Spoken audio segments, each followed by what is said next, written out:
Today we are recording with Anna Barez Brown, co-founder of Shine for Women. And Anna has worked with over 15,000 women of 75 nationalities over the past 20 years, supporting them through workshops to step up their game. So Anna, I'm so excited to talk to you because you have been working with women and for decades, and you really have an incredible insight in tools, tips, running your workshops. So tell us a little bit what your biggest insights are. Well, first of all, thank you for having me here, Steph, because I think what you do is amazing, and I've been following all your work, and I cannot wait for the next speaker. So I'm always on your platform, and I think what you're doing is needed right now, and I will say about more later.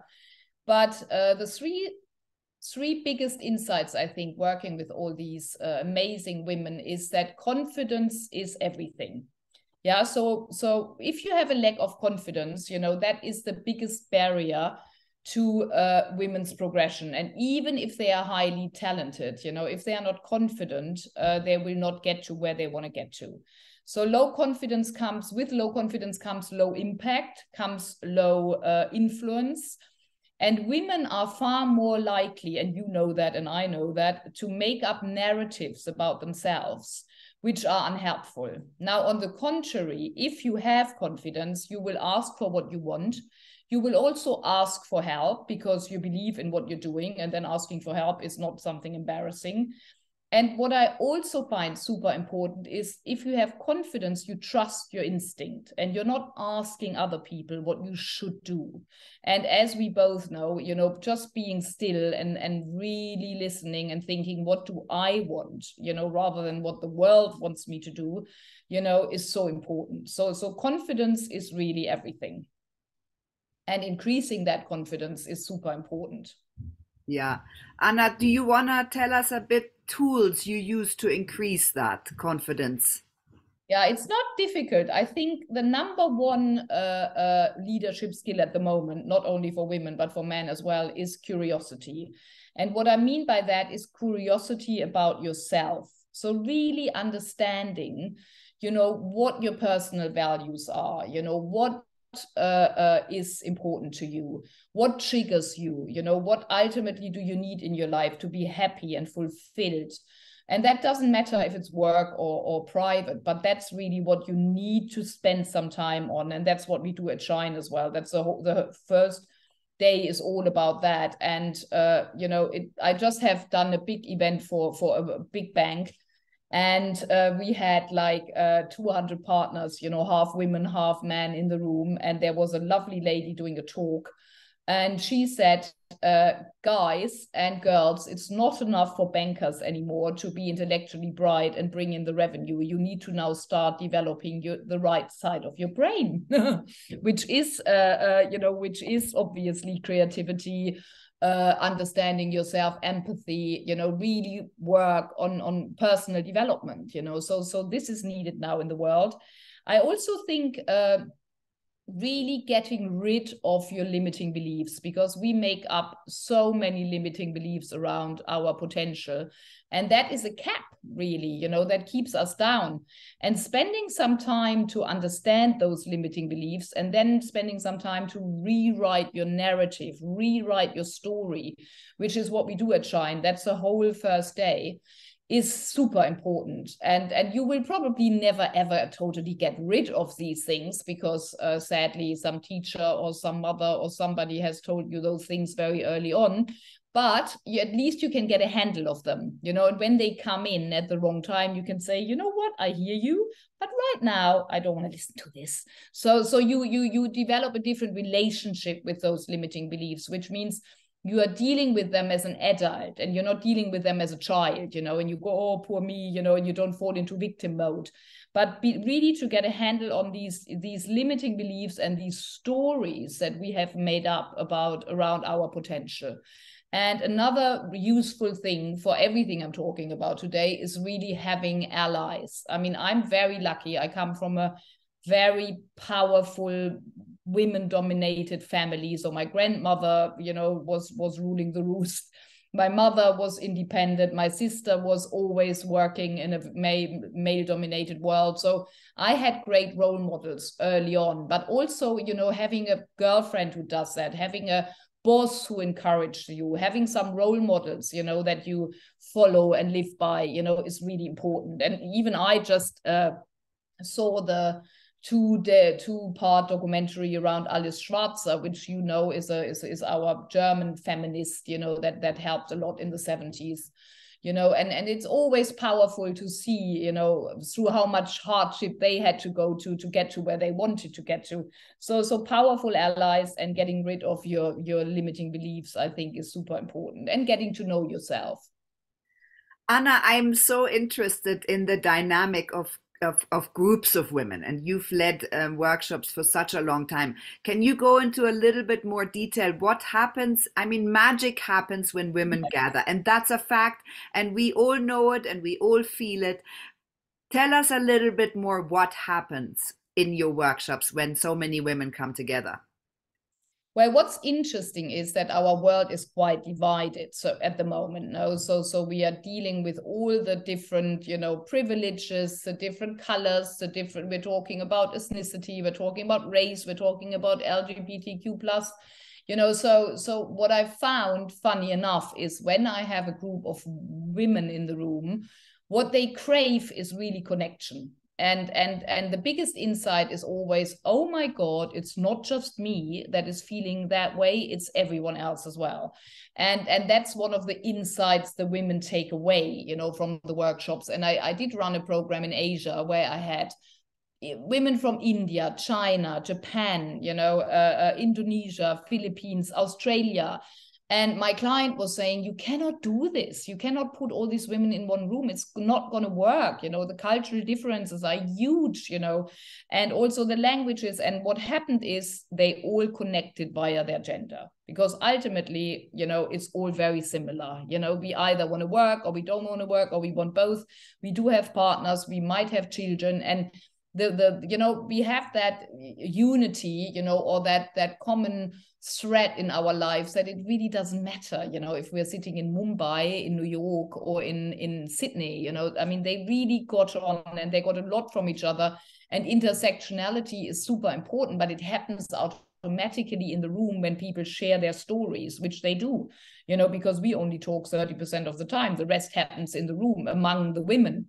So one thing, why connection is so important, because it fuels trust and it fuels belonging. And women leave companies because they don't feel they belong. You can see that in the first 3 months when a lot of companies do interviews with people, the women often say, I don't really feel I belong. And when women leave, they don't leave a company. Nobody leaves a company. You leave your boss, you leave your team, and they leave mainly because they feel they don't belong, you know. So this belonging is super important. And what you can do, let's just say in a company, you know, what is super important is feedback, you know, constant feedback based on data, you know, and then you talk about your reaction and your interpretation, but it needs to be based on data. And the second thing is appreciation. I mean, as we all know, you know, women need appreciation because they are experts in building relationships. So this whole idea of women can't network or find it more difficult is rubbish. That is a limiting belief, because women do it in their private life all the time, you know, and we do it so much more than men do it, actually, you know. So we are really good at it. And what we're good at is forming these long-lasting relationships, you know. So we are experts at that, and we can do it everywhere. But we need to be appreciated also by our husbands or our partners or our mothers or our children, you know. So appreciation is really important. And the third thing I want to say is clarity. Women really take the time out to consider what they really want in work and in life. Yeah, so it's much more women, as you know, Steph, focus first on other people's needs. So it's like, what do my children need? What does my husband need? What does my mother need? What, you know, so we naturally tend to focus on other people, which is why we never have time to get clear on what we really want. And we slip into all these roles that need filling. You know, you become the hockey mom, you become, suddenly you're on the committee at the school, suddenly you're organizing weekends for lots of teenagers all the time, or, you know, you suddenly end up doing all these things because you want to create harmony and you want to be there for everyone. But that takes away from your bigger game, because you always put yourself last, you know, and then it takes a while to shed all these roles. Because if you suddenly say, oh, I want to play a bigger game now, I mean, okay, some women wait until their children leave home, but I mean, that is a bit, is quite late, you know, to play a bigger game. I mean, I don't want to judge it, but you know what I mean? It would be ideal if we start a bit earlier and really shedding these roles that don't serve us. And men are brilliant at that. I mean, funny enough, before I came to this Zoom interview, my daughter needed a lift to school because she had a doctor appointment this morning, and I said to my husband, "Can you do it?" "Oh no, I've got colds, I can't do it." You know, and my husband is a true partner, so I can't complain. But this morning, and then I kind of look outside, and he's running around the garden with a gardener. And I'm like, you know, I mean, you and me, we would have said, yeah, of course I can move the gardener. You know, if you have an interview, I move the gardener. Every woman in the world would have said that, you know, and men don't. And that's why they're so successful, because they just go and do their thing, and they're not constantly changing their whole agenda every day because, oh, something has happened and now we need to be there for others. So, you know, I'm not saying obviously we shouldn't be there for others and neglect our duties, but sometimes we need to be a little bit more selfish. And this clarity around what you want brings the focus you need to then to achieve something. And if you want to look at it spiritually, I think if you shout out in the universe very clearly what you need, then something will come back. Whereas if it's a confused message, you know, and it's kind of overlaid by 4 layers of other stuff, then it's not going to happen. Yeah, so that's why this clarity, this focus is so important. And I'm wondering if you think that the younger generations are already a tiny bit more sort of, you know, I don't want to call it selfish, but clear about what they want and potentially won't fall into all the roles that we do. Well, I think they learned from us. So our daughters learned from us, you know, so they have role models who play their game, you know, so I think that's inspirational, and they feel like they will do the same. They also see, hopefully, you know, that mommy is equally successful in her way than daddy, and kind of looking at, okay, which game do I want to play?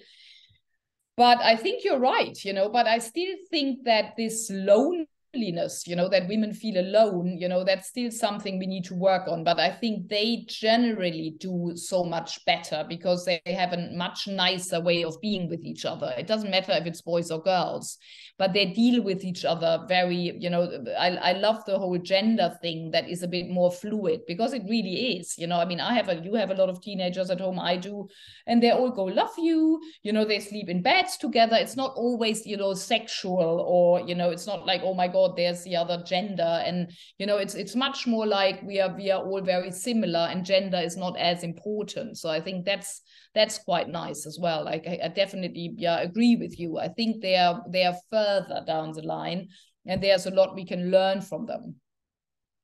Anna, thank you so much for giving us all your wisdom and experience of the last many years.